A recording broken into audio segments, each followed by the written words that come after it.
Turma, Leonardo Clemente aqui, sejam bem-vindos, bem-vindas para mais um vídeo. E nesse vídeo nós vamos falar sobre restrição de movimentos da coluna e quais são os 3 capítulos ou as 3 partes que nós precisamos entender para raciocinar e compreender esse assunto.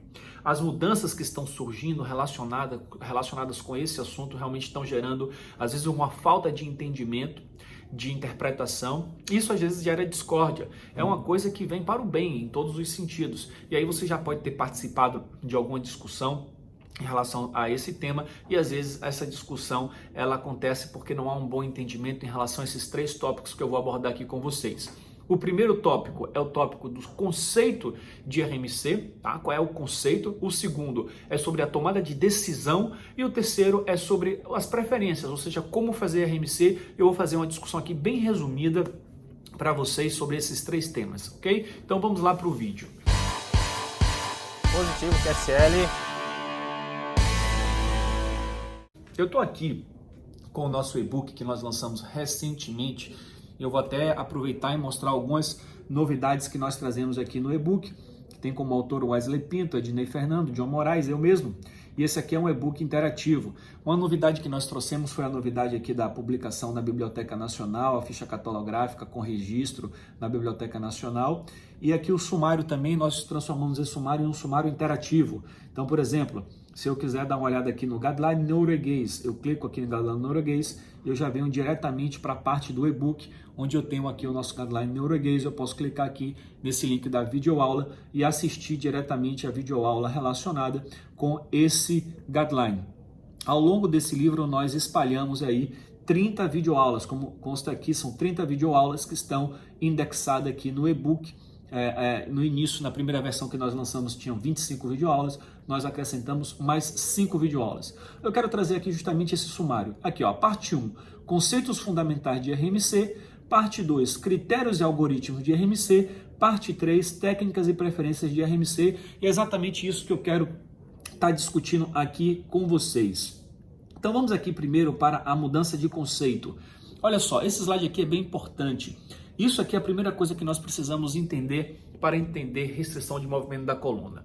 Perceba, se falava bastante de imobilização completa. Não, vamos fazer uma imobilização total da coluna cervical do doente. A gente sabe que a imobilização total, ela não acontece, né? O que acontece é uma restrição dos movimentos da coluna para evitar uma movimentação exagerada, uma movimentação desnecessária. Então existem 2 formas de fazer uma restrição. A restrição completa, ou seja, fazendo o máximo que nós podemos para restringir os movimentos da coluna do doente, ou seja, para dar a menor movimentação possível para essa coluna, mas sabendo que nós não estamos imobilizando completamente. Isso é um conceito importante.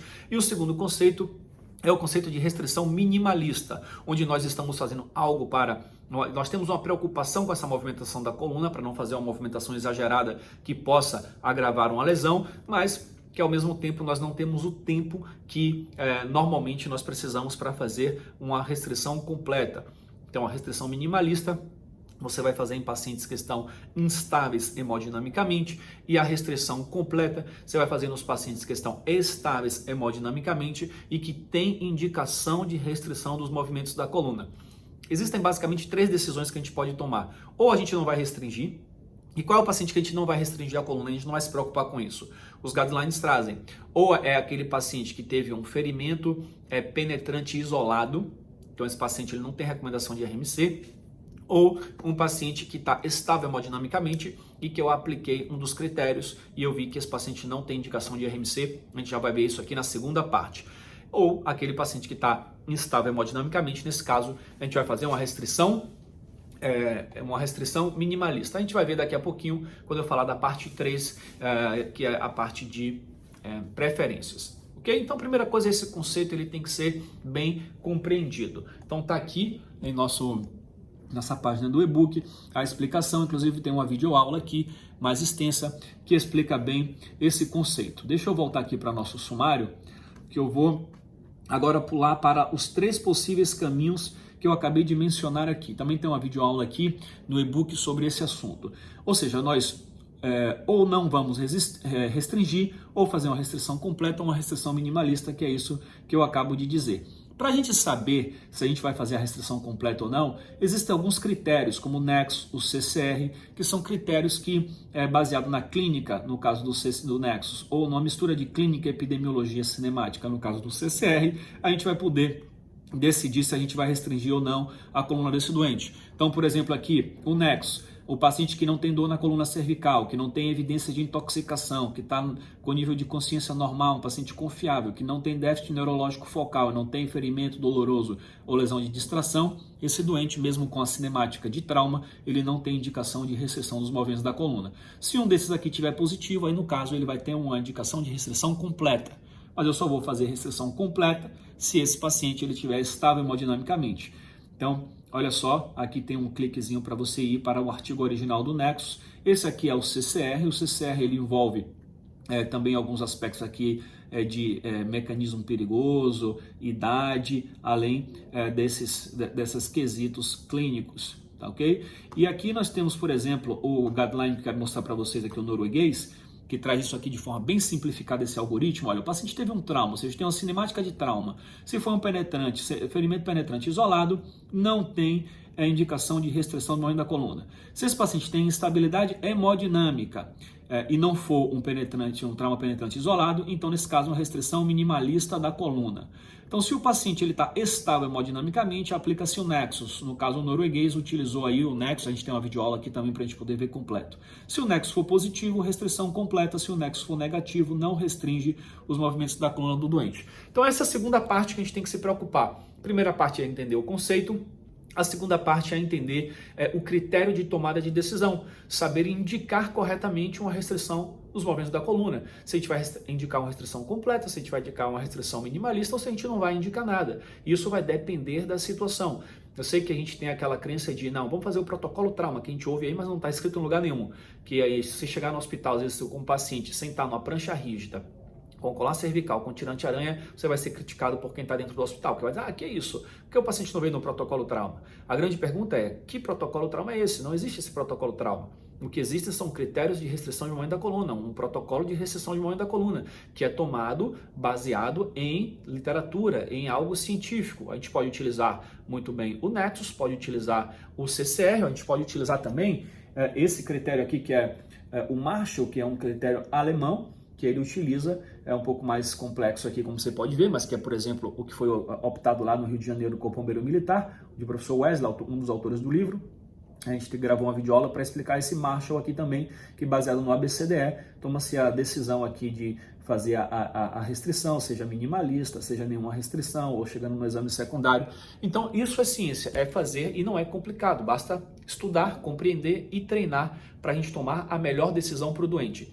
Então por que não fazer colar cervical, prancha rígida para todo mundo? Por quê? Porque isso pode trazer prejuízos e não trazer benefícios se não houver indicação. Colar cervical e prancha rígida, nós já sabemos, trazem diversos possíveis prejuízos para o doente. Colar cervical, por exemplo, com aumento de pressão intracraniana, então aquele paciente ali que está com TCE, aumento da pressão intracraniana, ele pode piorar essa pressão intracraniana, pode trazer desconforto, lesão por pressão, dificuldade de manejo de vias aéreas. A prancha rígida pode trazer também essas lesões por pressão, desconforto para o paciente, aumento de ansiedade, a movimentação da coluna do paciente por ele estar buscando uma posição antálgica. Então, não é que esses procedimentos não são bons, é que eles são bons quando eles são bem indicados, quando tem uma lógica, e quando eles não são contraindicados. Por isso que a gente tem que saber raciocinar, tá bom? Então, primeira coisa é entender o conceito, segunda coisa é a tomada de decisão, que é isso que nós discutimos aqui. E o que é o terceiro ponto que eu quero falar para vocês aqui? Vou voltar aqui rapidamente para o nosso sumário, para eu poder pular direto para a página que interessa. Então, são as técnicas ou preferências, como vocês podem ver aqui, dar um zoom. Então, quais são as técnicas e preferências que a gente aborda aqui no e-book? Se a vítima está em pé, numa cena de trauma, como é que a gente faz para restringir os movimentos da coluna desse paciente? Será que a gente faz pranchamento em pé? Não há recomendação nos guidelines mais recentes de pranchamento em pé. Colar cervical, prancha rígida, prancha scoop, tipos de retiradas veiculares, o doente que está dentro de um carro, como é que a gente tira esse doente de dentro de um carro? CAD, autoextração assistida, retirada em ângulo zero, retirada rápida, maca a vácuo, transporte de vítimas, a maca da ambulância, transferência intra-hospitalar. Então tudo isso aí são as possíveis preferências que a gente vai se deparar na cena. E perceba, não existe uma fórmula única, um protocolo único, é uma forma de atuar unificada para todas essas situações. Todas essas situações requerem uma série de equipamentos possíveis para fazer, como retirar o paciente do chão, a depender de como se o paciente está em decúbito ventral, se o paciente está em decúbito dorsal. Então a gente tem que entender bem os princípios para a gente poder depois mergulhar nas preferências. Porque se a gente aprende as preferências e faz sempre da mesma forma, a gente está perdendo a oportunidade de fazer muitas vezes o melhor pelo doente. Então vamos fazer um overview aqui bem rapidão. Vou pular aqui para a vítima em pé. Então olha só, a vítima está em pé. Isso aqui é um vídeo, as fotos de um vídeo que nós temos no STAP, mostrando aqui a possibilidade de orientar o doente de forma controlada a sentar na maca da ambulância, tá? Em bloco, ele mesmo. Então isso tem a ver com a autoextração assistida também, que é uma das técnicas de retirada veicular. Portanto, o pranchamento em pé é algo que não tem aparecido aí nas recomendações atuais, tá? Então, inclusive, essa aqui é uma foto do ITLS que mostra aqui que o pranchamento em pé seria até contraindicado. E aqui o próprio guideline sul-africano mostrando a possibilidade do paciente andar e sentar na maca. Aqui nós temos alguma coisa falando de colar cervical, que eu já mencionei para vocês. Nós temos aqui no e-book uma série de 3 vídeos do professor Wesley, mostrando aqui essa questão do mito do colar cervical, falando da origem do problema, se o colar é inofensivo, como usar e quando não usar o colar cervical. A prancha rígida, que é um dispositivo de remoção, então a prancha rígida ela serve para remover o doente da cena e colocar na maca da ambulância, então ela serve para isso, essa é a função dela. Transporte para o hospital não é o ideal, transportar o paciente na prancha rígida, tem uma exceção, paciente que está instável hemodinamicamente, aquele paciente crítico, eu estou perto do hospital, eu posso transportar na prancha rígida para ganhar tempo e para poder facilitar até ali, quando chegar no hospital, a transferência, mas um paciente que está estável hemodinamicamente, ou eu estou muito longe do hospital, transportar na prancha rígida traz prejuízo, nós temos outras preferências que a gente vai mostrar aqui adiante. Estou passando aqui bem rapidamente esse overview aqui. Tá? Aqui a vítima que está no solo, nós temos algumas formas de tirar essa vítima. O ideal seria a prancha scoop, que está aqui, elevação à cavaleira também com 5 socorristas, repare, levantando bem pouquinho aqui, ó, 10 centímetros, tá? Tem o rolamento 90 graus, que é o que a gente mais faz, porque a gente não tem scoop, a gente não tem público, equipe para fazer a cavaleira, mas é a terceira opção, né, que é a que movimenta mais a coluna do doente. Eu entendo que em nossa realidade, muitas vezes a gente vai ter que utilizar ela, inclusive na minha realidade também, então isso aí nós compreendemos, nós estamos mostrando aqui qual é o padrão ouro mundial para a gente correr atrás, né, de poder fazer isso dessa forma. Então passando aqui rapidamente, mostrando a scoop, né, que a gente pode pegar o paciente sem precisar fazer um rolamento, né? A scoop encaixa de um lado, do outro se levanta. A gente tem vídeo prático mostrando isso aqui também. Todo o e-book ele é inclusive baseado em literatura, então a gente traz todos os prints aqui mostrando, tá ok? Aqui os tipos de retiradas veiculares, retirada imediata, aquele doente PCR, o ambiente perigoso, né? Então a equipe, por exemplo, o bombeiro pode fazer uma retirada imediata, rápida para aquele paciente instável hemodinamicamente, a controlada, que seria aquele doente com indicação de RMC completa ou até mesmo a autoextração assistida, que faz parte das indicações de RMC completa também. Esse aqui foi um infográfico feito pelo Rubens Montalvão.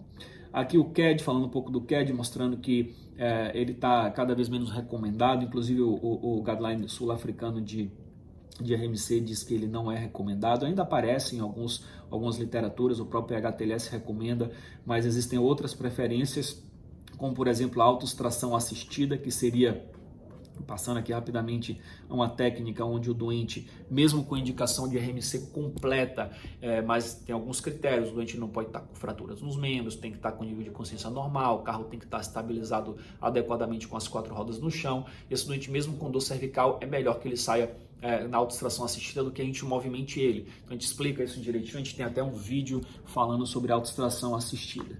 Bom, existem outras técnicas aqui, retirada em ângulo zero, que também é uma preferência para RMC completa, né? O paciente sai sem precisar de rotação da coluna cervical. Outras técnicas como retirada em 30, 60 graus, tá? Maca vácuo, que é um excelente dispositivo para transporte, tá? Para transportar o doente com indicação de RMC completo, o ideal é a maca vácuo, para a vítima que está estável hemodinamicamente, porque leva tempo, ou a própria maca da ambulância, com cinto, com headblock colocado na própria maca, é possível fazer um transporte com segurança e conforto para a vítima dessa modalidade, tá? O objetivo desse vídeo aqui, pessoal, foi mostrar para vocês que nós precisamos raciocinar diante de RMC. Existem três grandes módulos ou partes que a gente tem que aprender. Primeiro, os conceitos de RMC. O que é RMC? Porque se a gente não entende o que é RMC, como é que a gente vai discutir sobre o assunto? Tá? RMC não é imobilização total da coluna vertebral, não é. RMC é restrição completa, restrição minimalista ou não restrição. E essas três opções existem no trauma.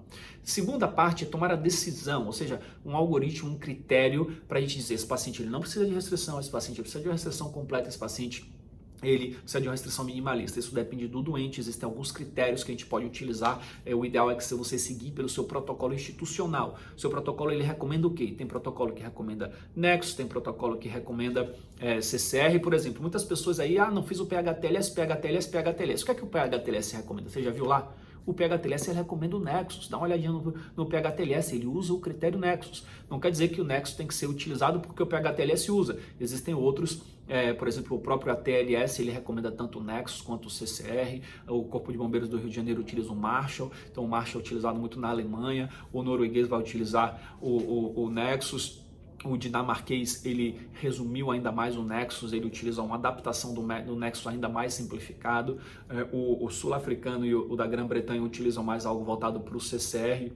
Então depende, o ideal é que tenha seu protocolo institucional. Olha, eu não tenho protocolo institucional, então estude o assunto e fomente essa discussão dentro da sua instituição, para quem sabe você poder um dia chegar a um protocolo institucional com toda a sua equipe treinada, que seria realmente o ideal. Então essa segunda parte. A terceira parte é, uma vez que eu entendi qual é o conceito, que eu entendi quais são as indicações, eu vou treinar as preferências. Eu vou ver como fazer com o paciente em pé, com o paciente sentado no chão ou dentro do carro, com o paciente deitado no chão, em decúbito ventral, em decúbito dorsal, sabe? Depender se eu tenho 2, 3 ou 4 ou 5 profissionais na minha equipe para me ajudar, ou se o paciente está estável, se está instável hemodinamicamente, ou seja, como eu vou, até vou deixar aqui na descrição um link de um vídeo que eu gravei sobre as três tomadas de decisão. Como tirar o paciente da cena, existem várias preferências para tirar o paciente da cena, depende da situação. Como transportar o doente até o hospital, tá? E como fazer a transferência do doente da maca da ambulância para a maca do hospital. Esses são os três momentos críticos, certo? Como retirar o paciente da cena, como transportar para o hospital, como fazer a transferência da maca. E aí nós temos várias preferências que eu mostrei aqui para vocês. Eu recomendo que vocês leiam o e-book, eu vou deixar aqui na descrição também o link para você poder adquirir o seu e-book, que nós escrevemos com muito carinho, um e-book muito completo, todo referenciado com hiperlinks para os artigos originais, com hiperlinks para 30 videoaulas práticas, está num valor muito acessível. Esse valor pode variar ao longo do tempo, então eu te convido a clicar no link que está aqui na descrição para você poder ver esse e-book, estudar esse material, tá bom? Então é isso, se possível compartilhe esse vídeo, manda aí para os colegas que estão com dúvida aí, sobre RMC, isso pode esclarecer bastante essa discussão. Deixa aí o seu comentário, se inscreve no canal, deixa aí o joinha, isso é muito importante para a gente. E a gente se vê no próximo vídeo. Um grande abraço, tchau, tchau.